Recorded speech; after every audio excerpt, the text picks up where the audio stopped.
What if I told you the Civil War was decided before the first cannon ever fired? Before Fort Sumter, before Gettysburg, before the names Lee and Grant echoed through history, the South was already fighting a battle it could not win.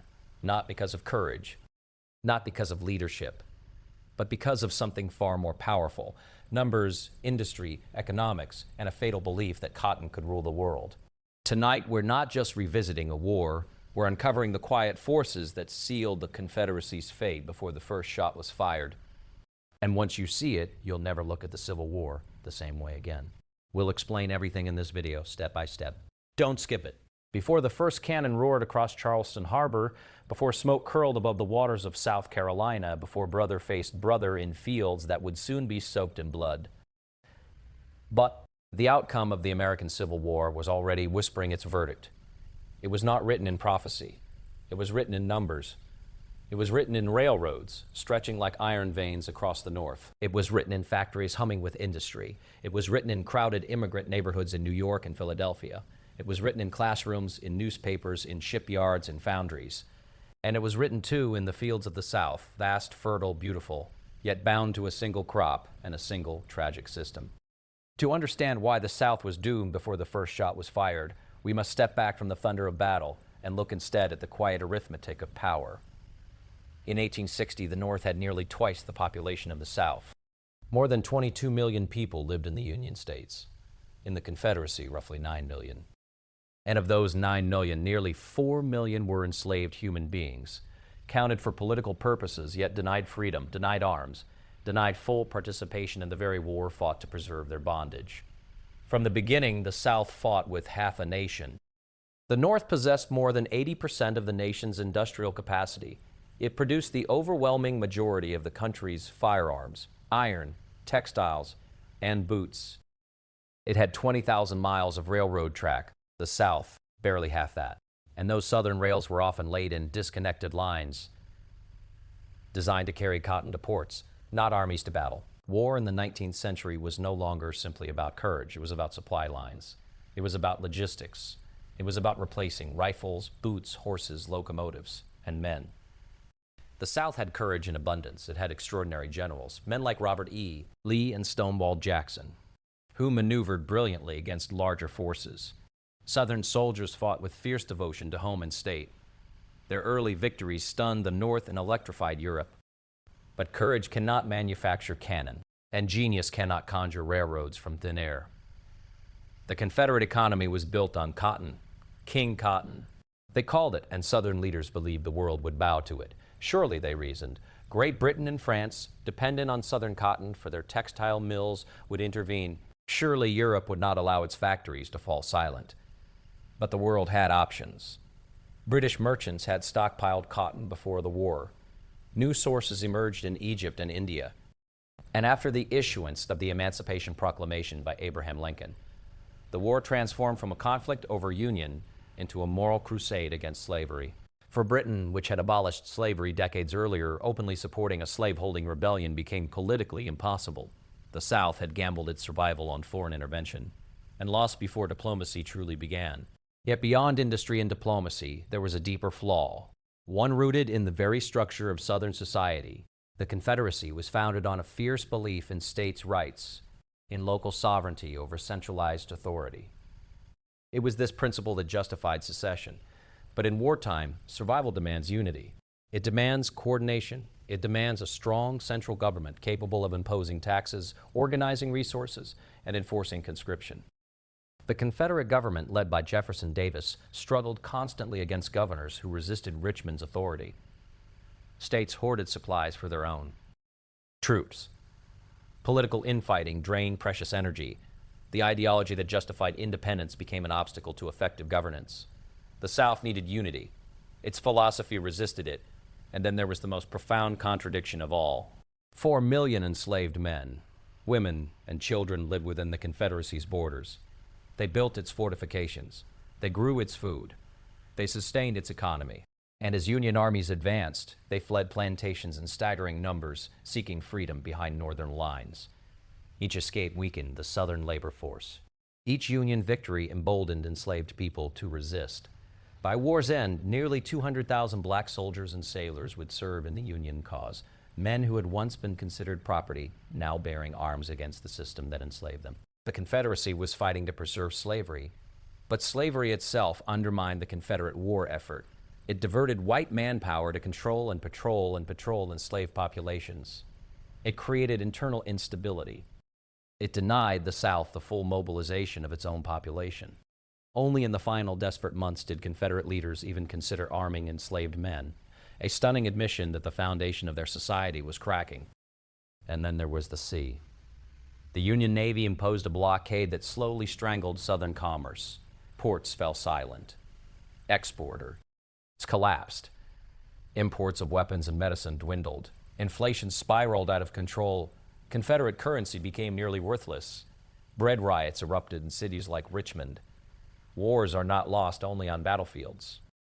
They are lost in kitchens without food, in hospitals without bandages, in factories without raw materials, even when Southern armies won, as they did at First Manassas. At Fredericksburg, at Chancellorsville, they could not replace their losses as easily as the North could. The Union, under generals like Ulysses S. Grant, eventually embraced a grim arithmetic. Trade space for time, casualties for exhaustion. The North could endure. The South could not. By 1864, the Confederacy was bleeding from 1,000 wounds. Rail lines shattered, cities burning, fields untended. Sherman's march through Georgia exposed the fragile underbelly of the Southern home front when Lee surrendered to Grant at Appomattox Courthouse in April 1865. It felt like the end of a long and terrible struggle. But in truth, the Confederacy had been fighting against more than armies. It had been fighting against demography, against industrialization, against global economics, against internal contradiction.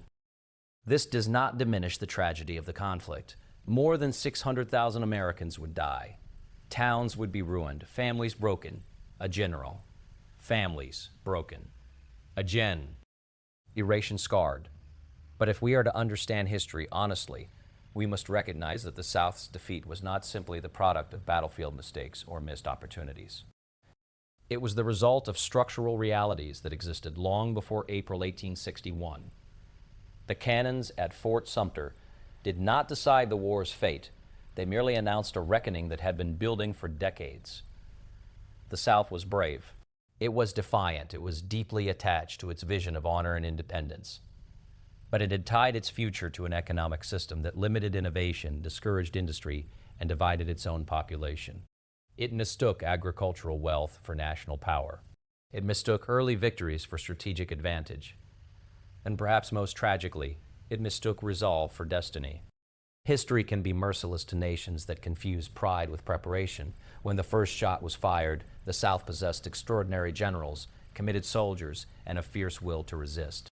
But beneath that surface lay a fragile foundation. And foundations, not fireworks, determine how structures stand or fall. If you found stillness in these words, subscribe to join this space of presence and share your deepest now in the comments below. In 1861, when the first tremors of war began to shake the American Republic, the imbalance between North and South was not merely political, it was structural. Real mathematical, almost mechanical in its inevitability. Long before soldiers marched or cannons roared, the contest had already been shaped by the quiet force of numbers. The Union entered the conflict with more than 22 million people. The Confederacy had roughly 9 million, and nearly 4 million of those were enslaved men, women, and children, bound by law and violence to a system that denied them both citizenship and arms. From the outset, the South faced a stark demographic reality. Its pool of fighting men was dramatically smaller. Every casualty would weigh heavier. Every battlefield loss would cut deeper. Every empty uniform would be harder to replace. Population in the 19th century was not simply a statistic, it was the lifeblood of armies. More people meant more soldiers, more laborers, more factory hands, more railroad workers, more clerks to manage supply chains, more farmers to grow food for troops in the field. The North possessed not only greater numbers, but a growing population fueled by immigration. Ships arrived daily in ports like New York and Boston, carrying Irish and German newcomers who would fill Union regiments in astonishing numbers. Even as the war dragged on, the North's manpower reserves remained vast compared to those of the South. Yet population alone did not define the imbalance. It was what those people were doing that mattered. By 1860, the North had undergone a profound transformation. Its landscape was stitched together by iron rails, more than 20,000 miles of track-binding cities, farms, and factories into a single interconnected system. Railroads were the arteries of modern warfare. They moved troops quickly across vast distances. They carried ammunition, food, uniforms, and medical supplies with unprecedented efficiency. They allowed generals to respond to threats in days instead of weeks. The South, by contrast, had roughly half as much track, and much of it was fragmented. Southern rail lines had been designed primarily to move cotton from inland plantations to coastal ports. They did not form a cohesive network. Many lines used different track gauges, preventing smooth transfers between routes. In peacetime, these inefficiencies could be tolerated. In war, they became crippling. Industry revealed an even starker divide. The Union controlled more than 80% of the nation's industrial capacity. Northern factories produced the overwhelming majority of firearms, artillery pieces, locomotives, rail cars, textiles, and boots. Ironworks in Pennsylvania poured out rails and cannon. Shipyards in Massachusetts and New York constructed vessels that would enforce a tightening naval blockade. Workshops across the Midwest turned raw materials into the instruments of war at a scale the Confederacy could scarcely imagine. The Southeast economy, by design, had not developed this way. Its wealth lay in land and enslaved labor, in cotton fields stretching to the horizon. Plantations generated enormous profits for a planter elite, but they did not encourage widespread industrialization. There were textile mills in places like Richmond and small foundries scattered throughout the region, but nothing comparable to the vast industrial web of the North. War in the mid-19th century was increasingly an industrial contest. Armies required rifles not by the thousands, but by the hundreds of thousands. Artillery shells, uniforms, tents, wagons, horseshoes, telegraph wire, all had to be manufactured continuously. Weapons wore out, rail lines were torn up, bridges burned, supply depots destroyed. The side that could replace these losses faster would gain a relentless advantage. The Union could absorb damage and rebuild. The Confederacy often could not. Consider firearms alone. At the outbreak of war, much of the nation's existing arsenal was located in northern states. Federal armories, such as the one at Springfield, Massachusetts, fell under Union control. The South seized some equipment early on, but it lacked the industrial infrastructure to produce arms on a comparable scale. As the war intensified, the Confederacy increasingly relied on captured Union weapons or imports smuggled. Through the blockade, every shipment that slipped past Union ships was precious, but it could not match the steady output of northern factories operating day and night. The same disparity extended to naval power. The Union inherited the vast majority of the United States Navy.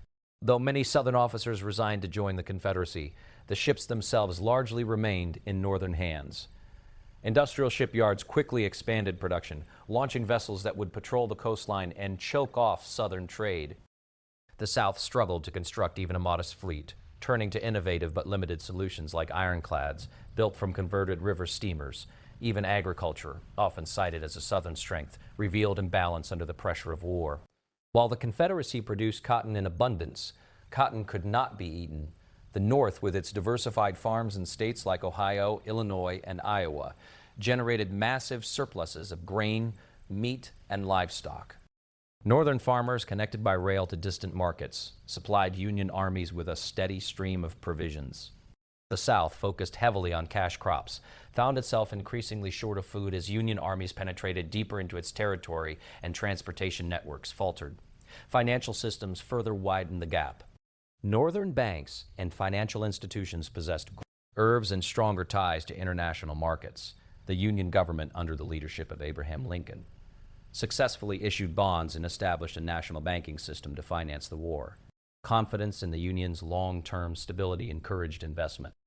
The Confederacy faced a far more precarious situation. With limited industrial output and shrinking exports due to the blockade, its government printed large quantities of paper money. Inflation soared. Prices for basic goods skyrocketed. Soldiers' pay lost value almost as soon as it was received. Economic strain seeped into civilian life. eroding morale on the home front. These disparities did not guarantee immediate defeat. In fact, the Confederacy achieved stunning victories in the early years of the war. Skilled commanders like Robert E. Lee maneuvered boldly against larger Union forces, winning battles that seemed to defy the logic of numbers. Southern soldiers often displayed remarkable endurance and courage, fighting unfamiliar terrain with fierce determination. But beneath each victory lay a harsh arithmetic. The South could win battles, but it struggled to sustain them. Every rifle lost, every railroad destroyed, every experienced officer killed, represented a blow that was harder to recover from than for the North. The Union, under generals such as Ulysses S. Grant, eventually embraced a strategy that T acknowledged this imbalance. If the war became one of attrition, a grinding contest of resources and endurance, the North's numerical superiority would slowly, inexorably assert itself. And so it did. The Union replaced fallen soldiers with new recruits. It repaired tracks as quickly as they were torn up. It expanded factories, increased production quotas, and refined logistical systems. The Confederacy, facing mounting shortages and shrinking manpower, found itself increasingly on the defensive. Its army stretched thin across vast fronts. By the time the first shot was fired at Fort Sumter, none of these realities were secret. Census data was public, railroad mileage could be measured. Factory output could be calculated. Observers at home and abroad recognized the imbalance. Some predicted a short war, believing Southern valor might overcome material weakness. Others foresaw a longer struggle that would ultimately favor the Union's superior resources. What they were witnessing was not merely a clash of armies, but a collision between two economic systems. One diversified and industrializing, the other agrarian and dependent on enslaved labor. In such a contest, bravery alone could not equalize the scales. The numbers, cold and indifferent, had already begun to tell their story. In the years before the Civil War, Southern leaders spoke of cotton not merely as a crop, but as a crown. King Cotton, they declared, with a confidence that bordered on prophecy. Cotton fed the textile mills of Britain and France. Cotton clothed Europe. Cotton generated staggering wealth for Southern planters. Cotton, they believed, would guarantee their independence. It was a powerful illusion. By 1860, the American South produced nearly 3/4 of the world's cotton supply. Bales moved down the Mississippi River, across rail lines to Charleston and Savannah, and out through the port of New Orleans to Liverpool and beyond. European industrialization, especially in Great Britain, depended heavily on this steady stream of raw fiber. Textile factories in Manchester roared day and night, spinning Southern cotton into cloth that clothed an empire. Southern politicians drew a simple conclusion. Europe could not afford to let the Confederacy fail. If war came, they reasoned, Britain and perhaps France would intervene on behalf of the South. Economic necessity would compel recognition. Warships flying foreign flags would break any northern blockade. Diplomacy would do what armies alone could not. In this belief, economic leverage replaced industrial strength. Cotton would become both shield and sword. But beneath the confidence lay a dangerous miscalculation. The Southern economy had become dangerously narrow. For decades, the plantation system had channeled capital into land and enslaved labor rather than into factories, rail networks, or diversified agriculture. Cotton was immensely profitable, but it encouraged dependency. Wealth concentrated in the hands of large planters who invested in more land, more enslaved workers, more production of the same crop. Little incentive existed to industrialize on a scale comparable to northern states. When secession came and the Confederacy formed under Jefferson Davis, its leaders assumed that cotton exports would remain their greatest asset. Some even chose to withhold shipments deliberately, believing an artificial cotton famine would pressure Britain into swift action. It was economic brinkmanship on a global scale. But the world was more complex than Southern strategists imagined. British manufacturers had anticipated potential disruption. In the months leading up to war, many mills had stockpiled cotton. Warehouses held reserves sufficient to cushion the initial shock. Merchants sought alternative suppliers. India and Egypt expanded production rapidly, encouraged by rising prices and British investment. Though the transition was painful and imperfect, new supply chains began to form. The suffering in British mill towns was real. Workers faced layoffs and hardship during what became known as the Lancashire Cotton Famine. Yet sympathy among many British laborers leaned toward the prize. Union cause. Slavery had been abolished in the British Empire decades earlier. The moral stain of supporting a slavehold rebellion weighed heavily in public debate. Diplomatic recognition required more than economic interest. It required political will. And then came a pivotal shift. In 1862, after months of brutal fighting, Abraham Lincoln issued the preliminary Emancipation Proclamation, declaring that enslaved people in rebelling states would be free as of January 1st, 1863. The war, once framed primarily as a struggle to preserve the Union, now carried an explicit moral dimension. For Britain and France, intervention became far more complicated. Supporting the Confederacy would now mean aligning openly with a government fighting to preserve slavery. Public opinion in Europe, especially among working-class citizens and abolitionists, turned decisively against such a move. Economic inconvenience could be endured. Moral hypocrisy was harder to justify. The South had gambled that cotton would override conscience. It had not accounted for the power of public sentiment in constitutional monarchies sensitive to popular pressure. Meanwhile, the Union Navy tightened its blockade. Ships patrolled southern coastlines from Virginia to Texas, intercepting cargo vessels and choking off exports. The Confederacy's hope of using cotton as leverage depended on its ability to sell that. Cotton. But as ports fell silent and warehouses filled with unsold bales, the crop that had once symbolized power became an emblem of isolation. Fields continued to produce cotton, but it piled up with nowhere to go. Planters who had imagined European gold flowing steadily into Confederate coffers instead faced mounting financial strain. The government attempted to use cotton as collateral for foreign loans, but without reliable export channels, its value diminished. The over-reliance on a single commodity revealed a deeper vulnerability. A healthy wartime economy requires diversity. It requires factories capable of shifting production from civilian goods to military equipment. It requires transportation networks that move not only exports but troops and supplies efficiently. The South infrastructure had been built around outward flow from plantation to port, not internal resilience. As the war dragged on, shortages multiplied. Weapons, uniforms, medical supplies, even basic necessities became scarce. Inflation soared as the Confederate government printed paper money to cover expenses. Cotton fields, once a source of pride, did little to feed armies or manufacture rifles. The belief in King Cotton had also fostered a dangerous overconfidence in diplomatic outcomes. Confederate envoys traveled to Europe seeking recognition, arguing that shared economic interests demand dead support, yet without decisive battlefield victories or a compelling political argument beyond states' rights and property, their appeals faltered.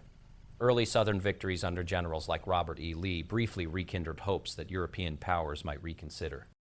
But setbacks such as the Battle of Antietam, though tactically inconclusive, provided Lincoln the opportunity to issue the Emancipation Proclamation, reframing the war and diminishing Confederate diplomatic prospects further.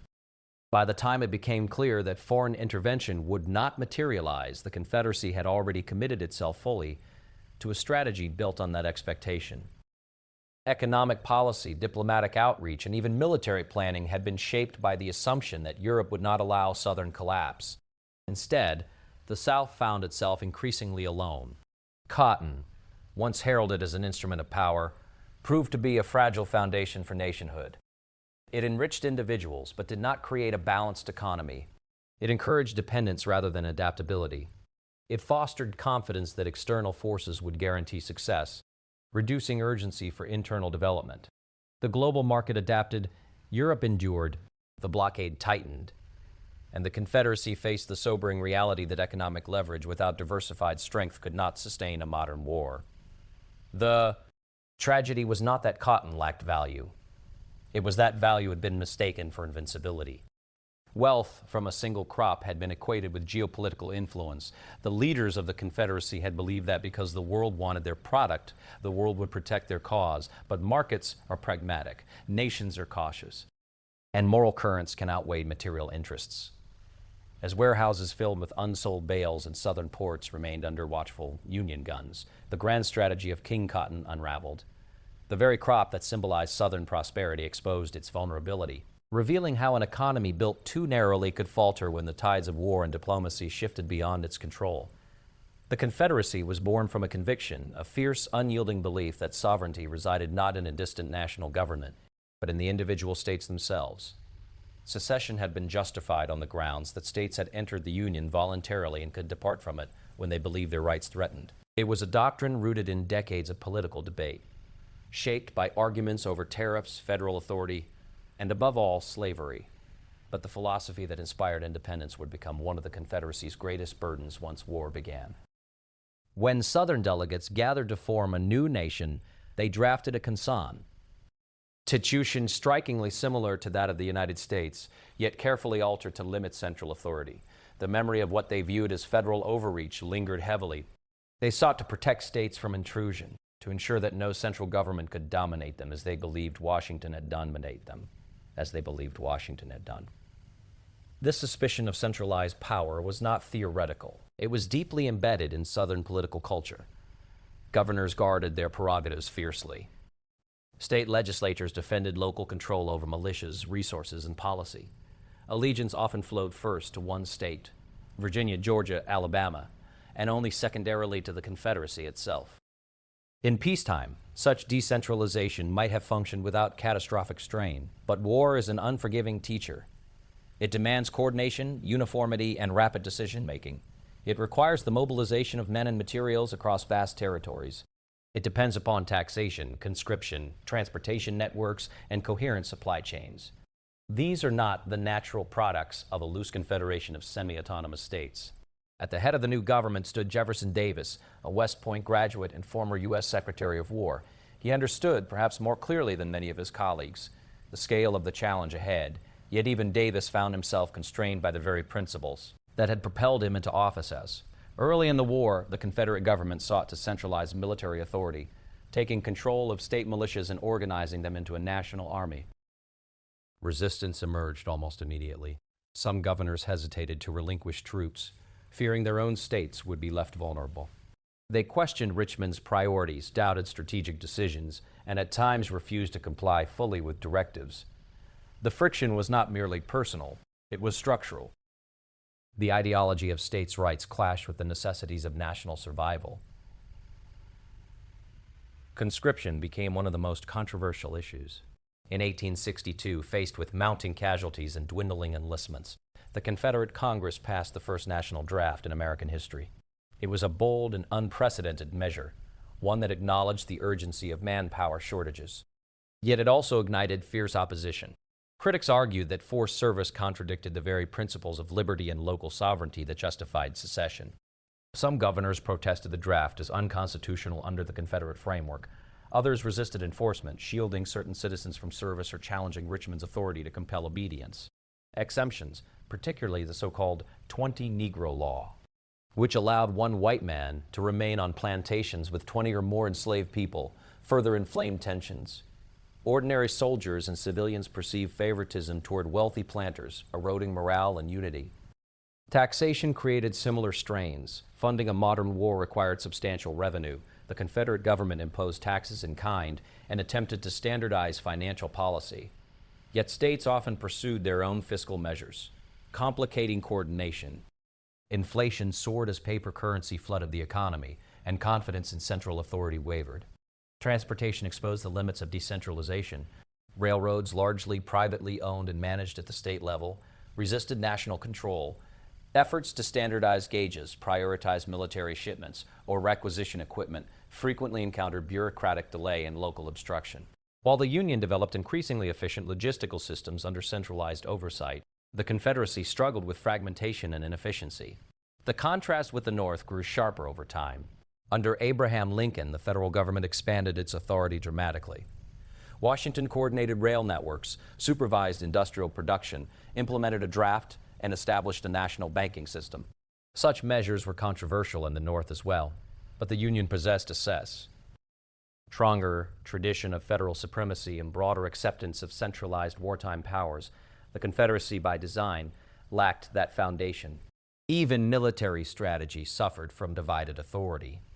Commanders in the field occasionally found themselves navigating not only enemy forces, but political crosscurrents at home. Requests for reinforcements or supplies sometimes required delicate negotiations with state officials protective of their own regiments. The absence of seamless coordination complicated efforts to concentrate forces decisively at critical moments.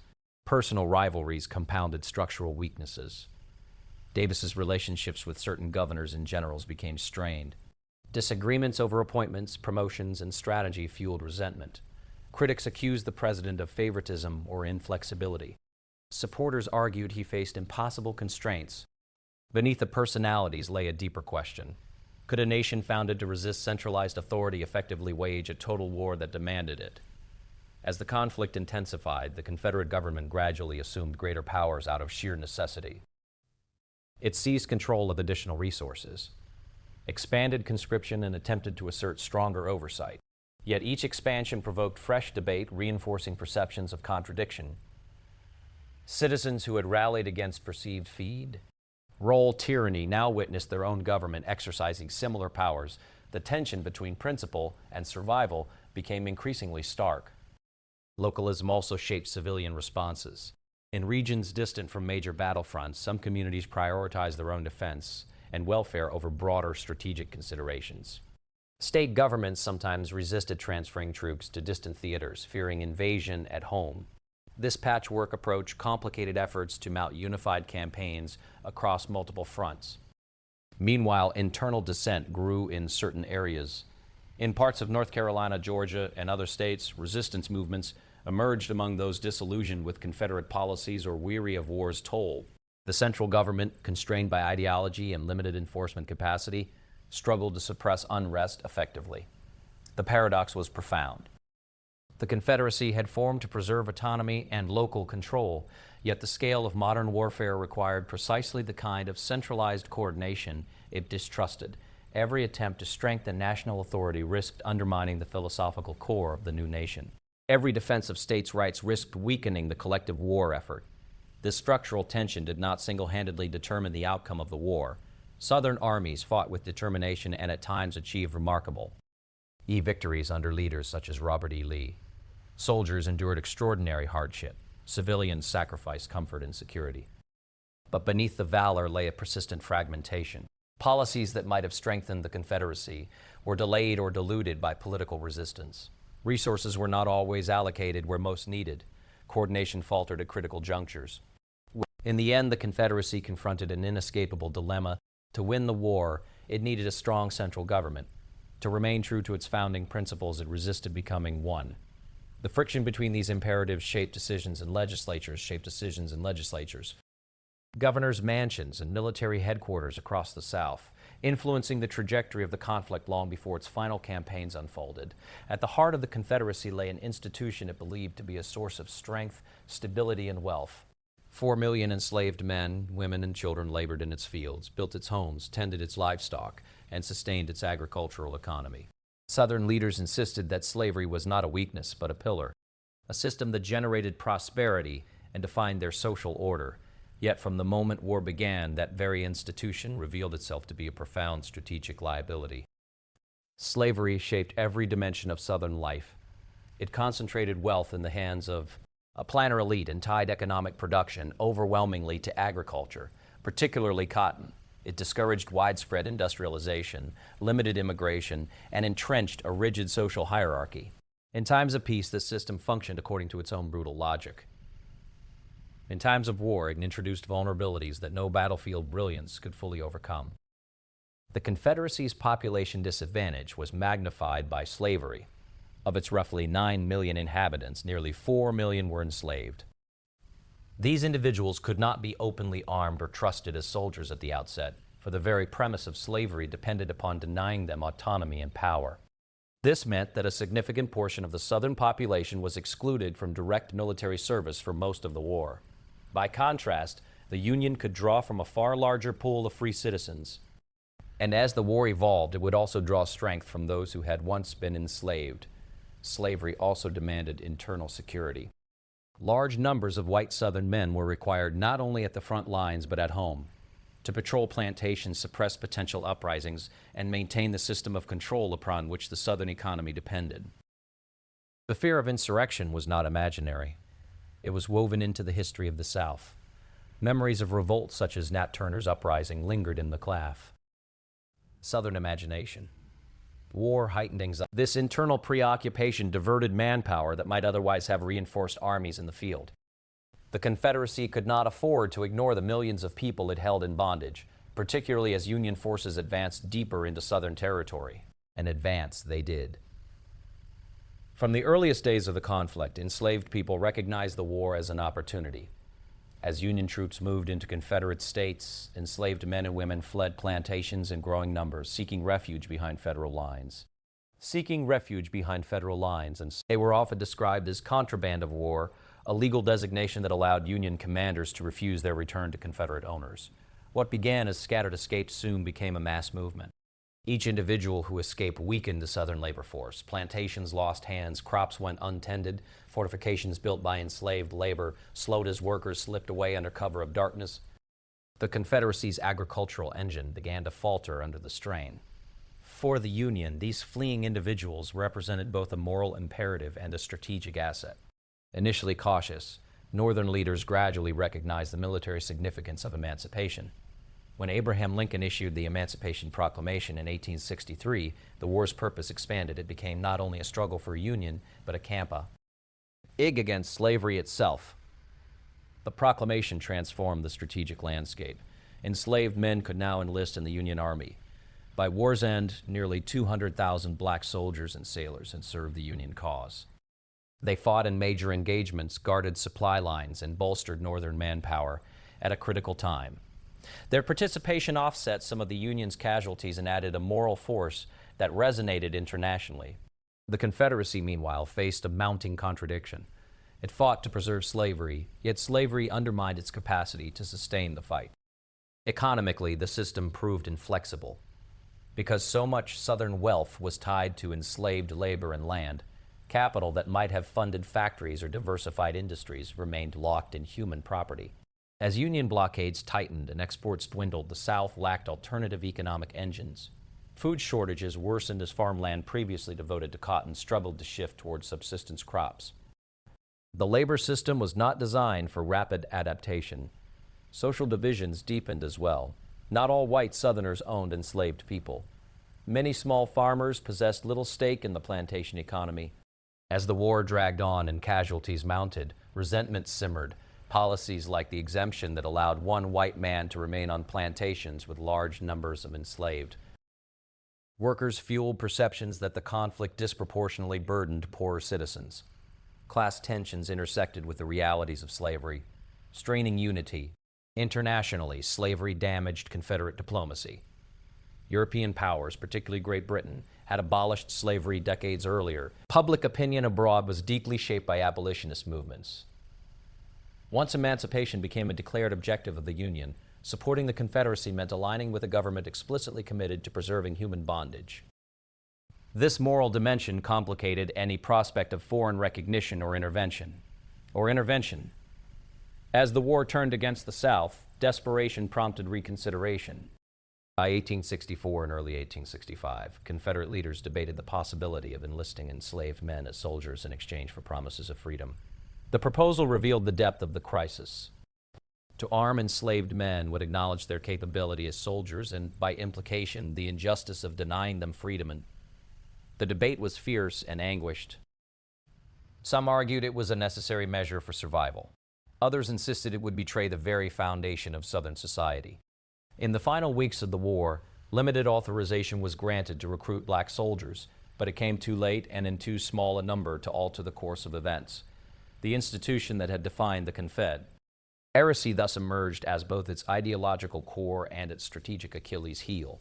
It constrained military options, diverted manpower, hindered economic diversification, and alienated potential allies abroad.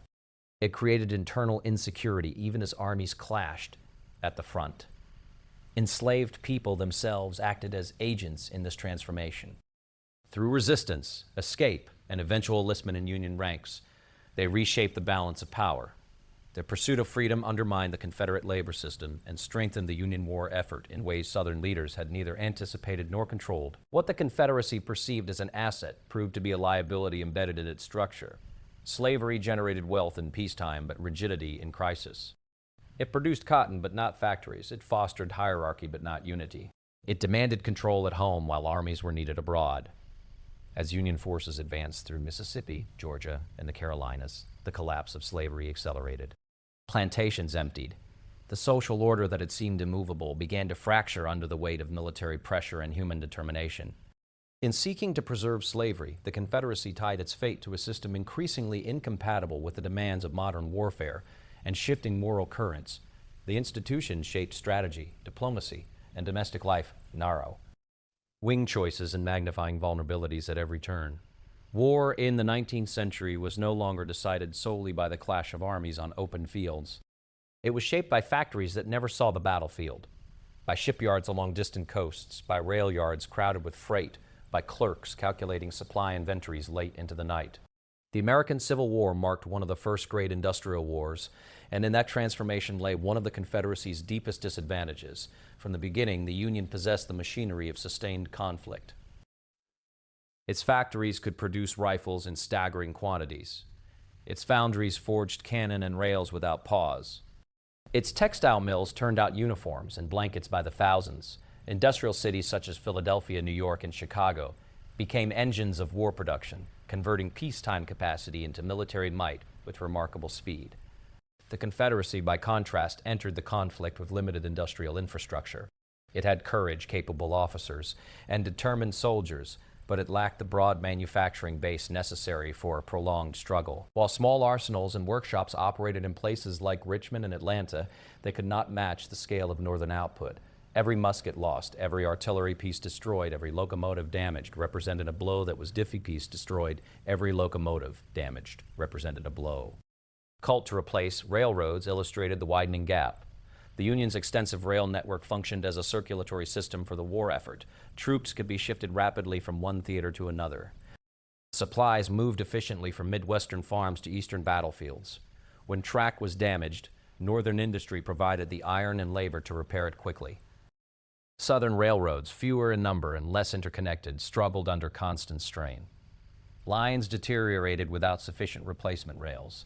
Locomotives broke down without spare parts. Different track gauges complicated coordination. As Union armies pushed deeper into Confederate territory, they targeted rail hubs deliberately, understanding that destroying transportation crippled Southern mobility. Once shattered, those lines were often impossible for the Confederacy to restore in full. The naval dimension intensified this imbalance. At the outbreak of war, the majority of the United States Navy remained loyal to Washington.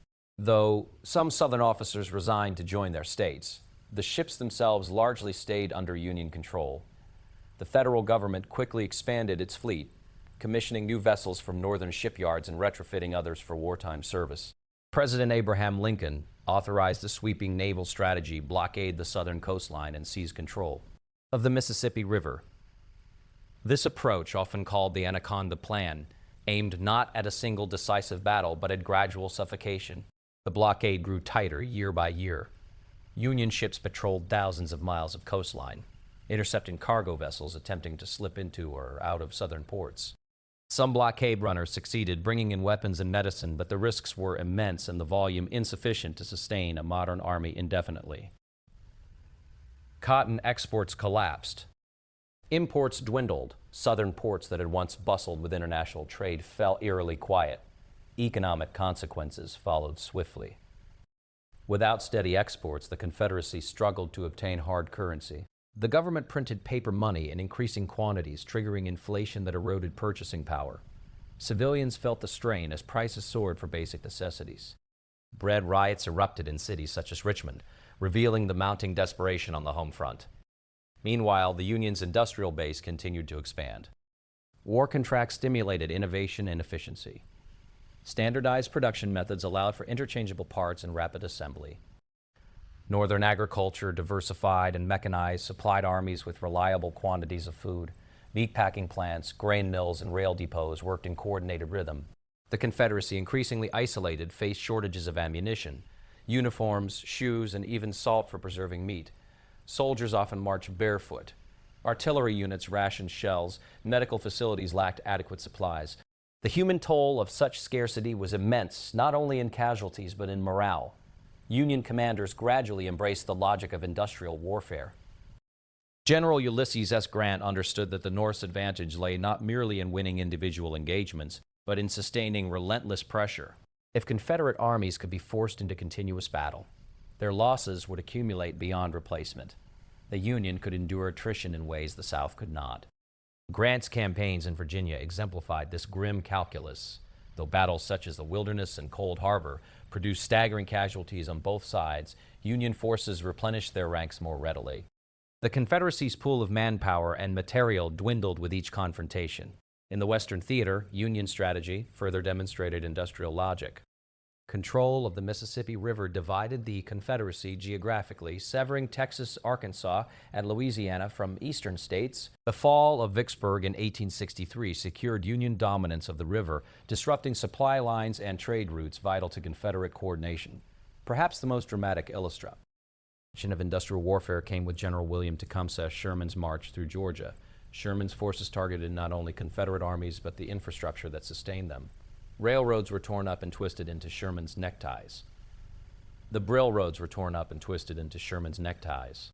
Warehouses burned, factories destroyed, crops confiscated or ruined. The objective was not merely tactical victory, but the systematic dismantling of the South's capacity to wage war. The Confederacy lacked the industrial resilience to absorb such blows. Each destroyed rail line or burned depot represented a permanent loss more often than a temporary setback. The Union's ability to rebuild contrasted sharply with the South's inability to do so at scale. Naval dominance compounded land-based destruction. Union control of key ports such as New Orleans further tightened the economic noose. River gunboats supported ground operations, projecting power deep into Confederate territory. Amphibious assaults captured strategic coastal positions, extending the blockade's reach. By the war's final year, the material imbalance had become overwhelming. Confederate armies faced dwindling rations, exhausted horses, and depleted ammunition stores. The industrial momentum of the North continued unabated. Factories produced more rifles than soldiers could carry. Railroads delivered reinforcements with mechanical precision.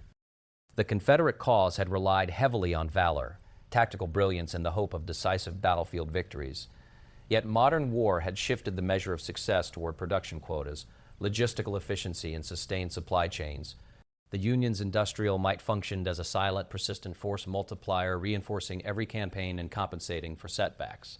Blockade and industry worked in tandem, one constricting Southern resources, the other amplifying Northern abundance. The South found itself fighting not only opposing armies, but an entire economic system operating at full capacity. Each passing month magnified disparities in weapons, transportation, and sustenance. What unfolded was not merely a contest of generals, but of factories and fleets. The Union's mastery of industrial warfare transformed economic superiority into strategic dominance, gradually eroding Confederate resistance under the weight of material reality. If you found stillness in these words, subscribe to join this space of presence and share your deepest now in the comments below. Subcribs, thanks for watching this video, and Don. Forget to like and Don.